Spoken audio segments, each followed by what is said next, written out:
Negara merupakan suatu organisasi terbesar yang terbentuk dari kumpulan keluarga. Kemudian keluarga membentuk suatu kumpulan masyarakat yang di dalamnya terdapat berbagai macam ras dan suku bangsa. Sehingga dari perkumpulan yang inilah terbentuk suatu negara yang utuh.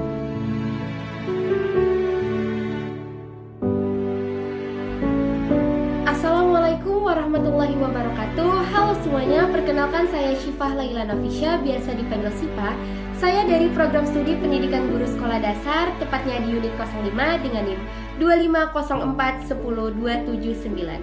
Di video ini saya akan membahas mengenai hakikat unsur konstitutif dan deklaratif suatu negara dan asal mula suatu negara. Hakikat unsur konstitutif suatu negara. Teori konstitutif melihat bahwasannya negara dapat lahir kembali dan dianggap sebagai negara baru apabila dapat pengakuan dari negara lain. Artinya, negara belum dianggap ada atau sebagai negara baru jika belum ada pengakuan dari negara lain. Unsur konstitutif suatu negara dapat berfungsi sebagai legitimasi eksistensi negara. Unsur ini berfungsi sebagai dasar agar sebuah negara dianggap ada, meski belum diakui negara lain. Selanjutnya, menjadi syarat hukum internasional. Tanpa unsur konstitutif, suatu entitas hanya anggap sebagai organisasi politik atau otoritas lokal, bukan negara. Selanjutnya yaitu menjamin kedaulatan internal. Unsur ini juga memastikan bahwa negara memiliki rakyat yang patuh, wilayah untuk berdaulat, dan pemerintahan yang mampu mengatur kehidupan bernegara. Dan yang terakhir yaitu membedakan negara dengan organisasi lain. Misalnya, organisasi internasional seperti PBB tidak memiliki rakyat tetap dan wilayah, sehingga tidak termasuk negara. Selanjutnya ada teori deklaratif suatu negara. Menurut teori deklaratif ini, pengakuan hanya merupakan pernyataan atau pengesahan saja dari negara lain yang memberikan pengakuan bahwa negara baru telah ada dan bergabung pada masyarakat internasional.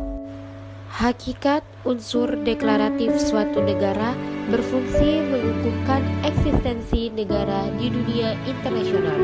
Pengakuan dari negara lain membuat negara baru bisa masuk ke dalam pergaulan internasional. Selanjutnya, memfasilitasi hubungan diplomatik. Tanpa pengakuan, negara baru sulit menjalani hubungan diplomatik resmi, sulit membuka kedutaan besar, atau mengadakan kerjasama internasional. Selanjutnya, memberi kepastian hukum internasional. Dengan adanya pengakuan, negara baru diakui sebagai subjek hukum internasional yang memiliki hak dan kewajiban yang sama dengan negara lain. Dan yang terakhir, menjamin perlindungan hak internasional.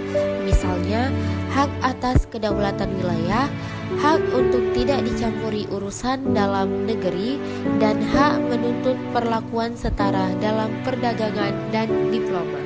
Selanjutnya ada asal mula suatu negara. Suatu negara bisa terbentuk karena ada latar belakang cerita serta diiringi oleh teori-teori yang banyak dari manapun itu.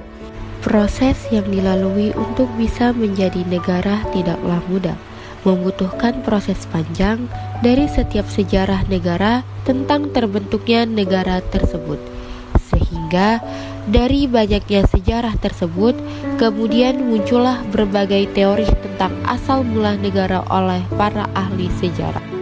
Selain itu, upaya mengetahui sisi perkembangan teori asal mula negara melalui pendekatan teoritis dengan menggunakan kerangka dugaan-dugaan yang logis berdasarkan sejarah dan berdasarkan atas teori-teori dan hipotesis ilmu pengetahuan untuk melihat dan menerangkan asal mula terjadinya suatu negara.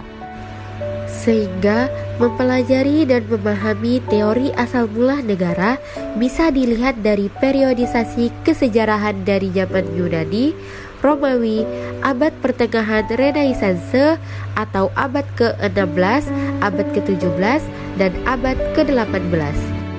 Negara merupakan elemen penting dalam sejarah umat manusia, berkembang dari bentuk sederhana ke kompleks seperti saat ini. Ini menjadi fokus kajian dalam berbagai disiplin ilmu seperti hukum, politik, ilmu negara, hukum kenegaraan, tata negara, administrasi negara, dan administrasi pemerintahan.